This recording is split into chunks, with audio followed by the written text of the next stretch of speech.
परमात्मा और किसान, एक शिक्षाप्रद कहानी। एक गांव में एक किसान रहता था। वह दिन भर खेत में मेहनत कर उसमें उपजी फसल से अपने परिवार का भरण पोषण करता था। लेकिन कुछ वर्षों से मौसम की मार के कारण उसके खेत में अच्छी फसल नहीं हो पा रही थी। कभी बाढ़ तो कभी ओले तो कभी सूखे से उसकी फसल बर्बाद हो रही थी। इस कारण वह बड़ा दुखी रहा करता था। एक दिन दुखी होकर वह परमात्मा को कोस रहा था।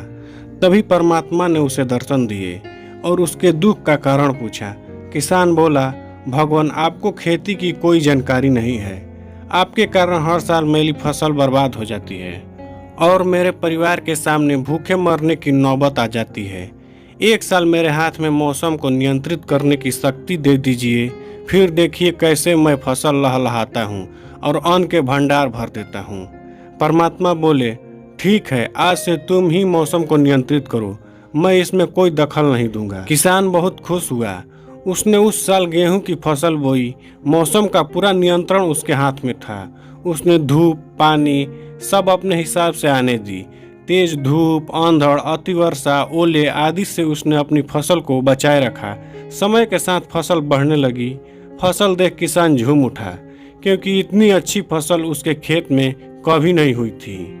जब कटाई का समय आया तो वह बहुत उत्साहित था। वह मन ही मन सोचने लगा कि अब भगवान को पता चलेगा कि फसल कैसे ली जाती है। इतने साल में वे हम किसानों को यूं ही परेशान करते रहे। फसल कटाई का समय आने पर किसान ने फसल की कटाई की तो गेहूं की बालियां देखकर उसके होश उड़ गए। एक भी बाली के अंदर गेहूं नहीं था। वह विलाप करते हुए परमात्मा को याद करने लगा।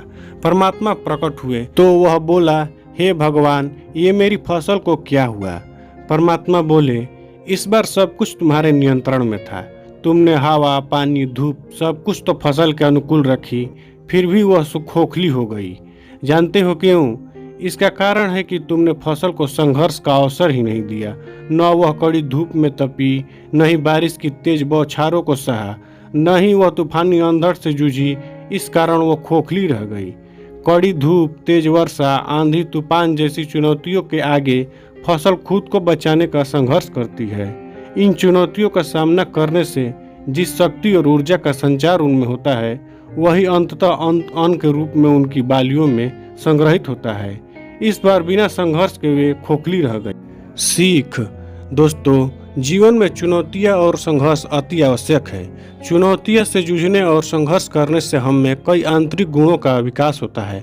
हम साहसी, जुझारू और आत्मविश्वासी बनते हैं। ये हमारे व्यक्तित्व और प्रतिभा के विकास में सहायक है। बिना संघर्ष के हम आंतरिक रूप से खोखले रह जाते हैं। सोना भी तप कर ही कुंदन बनता है। इसलिए कठिन से कठिन परिस्थितियां सामने आने पर हमें संघर्ष से डरना नहीं चाहिए, बल्कि संघर्ष के लिए हमेशा तैयार रहना चाहिए। तभी सफलता प्राप्ति का मार्ग सुदृढ़ होगा। धन्यवाद। दोस्तों, कहानी कैसी लगी कमेंट में अपना राय जरूर दें, और अगर वीडियो अच्छी लगती है तो वीडियो को लाइक, कमेंट और चैनल को सब्सक्राइब जरूर कर लें। धन्यवाद।